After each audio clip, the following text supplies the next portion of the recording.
Ever wondered if you could send your 7-year-old on a flight by themselves to grandma's house, just to escape their endless why questions? Imagine it, a few hours of peace and quiet while they're cruising at 35,000 feet munching on mini pretzels. But wait, is that even allowed? Can you really pack your little tyke suitcase and send them jetting off on their own? Welcome, dear listeners, to the perplexing world of air travel. Today we're going to dive, or should I say fly, into the rules and regulations surrounding unaccompanied minors traveling by airplane. You'll be surprised by what's allowed, what's not, and the sometimes downright bizarre stipulations that come with it. So if you're a parent, a curious traveler, or someone who just loves a good airplane tale, this one's for you. Well, buckle up because we're about to take off into the world of unaccompanied minors flying solo. Welcome to Global Travel Venture.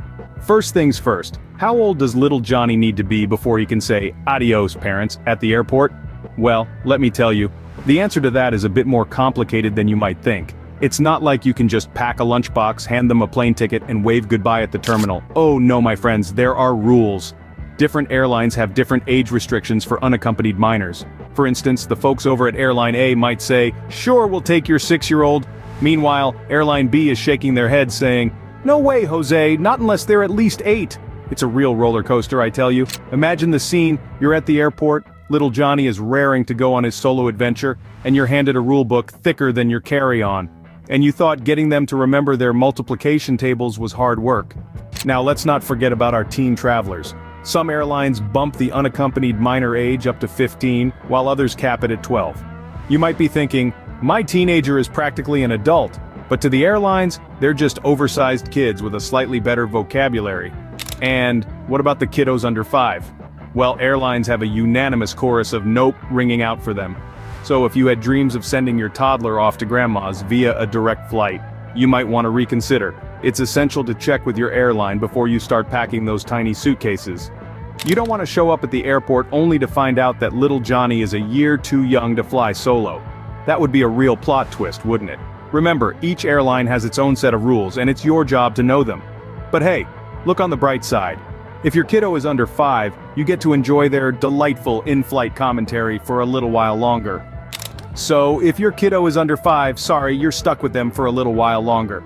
Alright, your kid passed the age test, but hold your horses, there's more.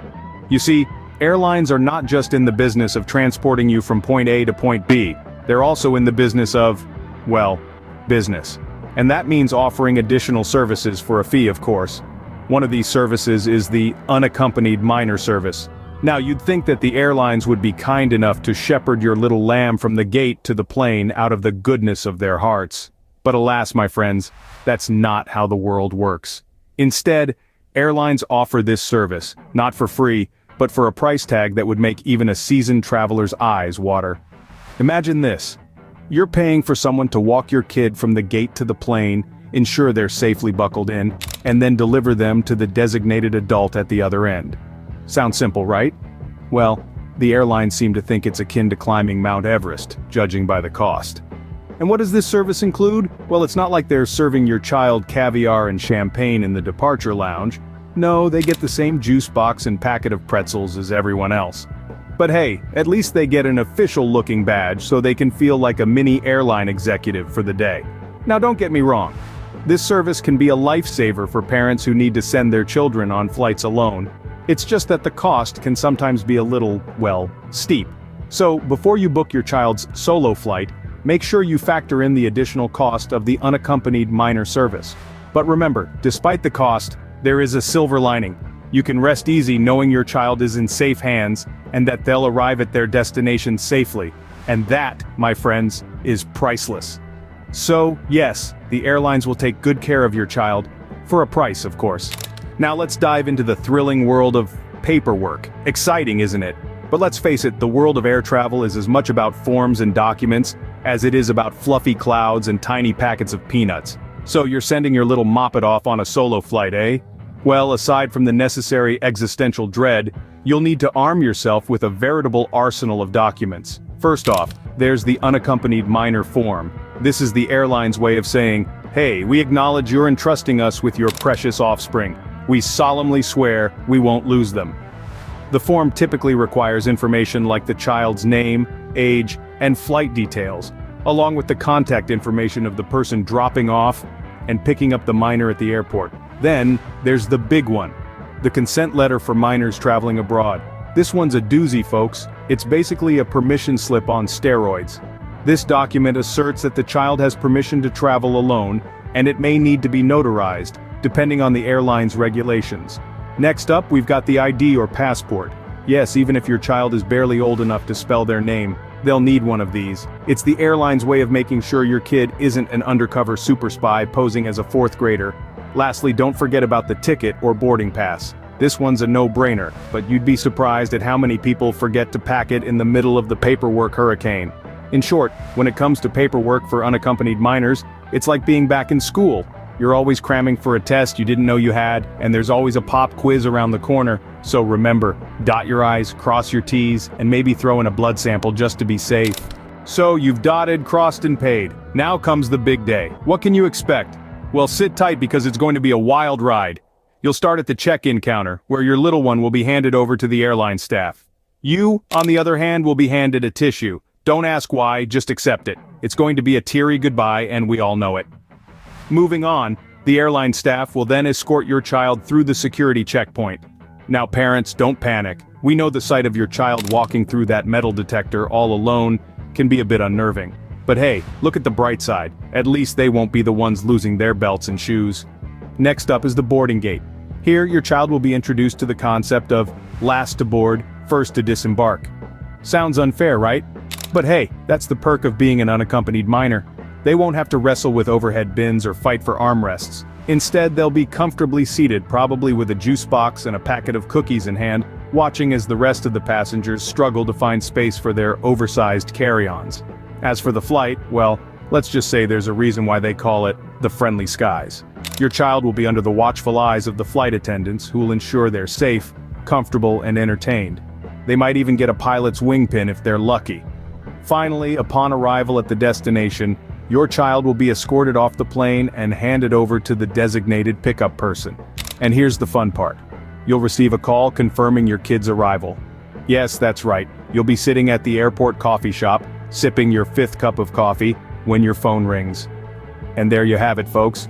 Your kid is now soaring through the skies, and you're at the airport coffee shop probably. Now that we've covered the basics, let's look at some do's and don'ts. Remember, no capes. Now you might be asking, why no capes? Well, remember that time when a superhero's cape got tangled in the airplane's engine? No? Well, that's because it never happened. But it's a good reminder to keep things simple and safe when it comes to your child's travel attire. So, no capes. Here's a do pack a snack. Airlines are not known for their Michelin star cuisine, and your child might not be a fan of vacuum-sealed sandwiches. Pack some of their favorite treats. Just don't go overboard and pack the entire candy aisle. We don't want your kid bouncing off the airplane walls from a sugar high. Now don't. Don't send your child with their entire toy collection. It's tempting to keep them entertained, but remember, there's limited space on board. A couple of their favorite toys should do the trick. But let's leave that drum set at home, shall we? Do make sure your child has all the necessary documents. And by necessary, I mean the ones the airline told you about, not their latest crayon masterpiece. Passport, ticket, unaccompanied minor form check, and check. Don't, and I repeat, don't forget to tell your child about the importance of listening to the flight attendants. They're not there just to serve peanuts, you know. They're there to keep everyone safe. Do remind your child to stay seated when the seatbelt sign is on. It's not a suggestion, it's a rule. And no, the airplane is not a great place for a game of tag. Finally, don't pack any surprises in your child's luggage. And by surprises, I mean pets. Yeah, you'd be surprised how often that happens. No, Fluffy can't come on the trip even if she promises to behave. So folks, remember these tips, unless you want a call from the airline asking why your child brought a pet snake on board. Alright, let's do a quick recap. You know, just in case you were too busy laughing to remember everything. Now, we began our journey with some truly bizarre airplane queries, like the guy who wanted to know if his pet tarantula could fly unaccompanied. Sorry sir, but this isn't 8-legged frequent flyers. We're talking about unaccompanied human minors here, not arachnids. Then we dived into the tricky world of the age factor. Remember, the airlines aren't looking for your star sign or your preferred Hogwarts house. They just want to know how old your kiddo is. Whether they're a wee toddler or a sassy teen, they've got different rules for different ages. We moved on to service with a smile and a fee. Because Let's face it, airlines love charging those extra fees. Want a sandwich? That's a fee. A blanket? Fee. An escort for your unaccompanied minor? You guessed it, another fee. It's like a game of Monopoly, but you're always landing on pay tax. Next up, paperwork and more paperwork. You thought the DMV was bad? Wait till you see the stack of documents you need to fly your little one solo. It's a tree's worst nightmare, but a bureaucrat's dream come true. Then we hit the big day. This isn't just your average day at the airport, folks. This is Home Alone meets Mission Impossible. Your kid is the star, and you're the supporting actor, handing out pep talks and snacks like an overzealous stage parent. And finally we covered the do's and don'ts. And that's a wrap on our high-flying adventure into the world of unaccompanied minors. Until next time, safe travels, folks.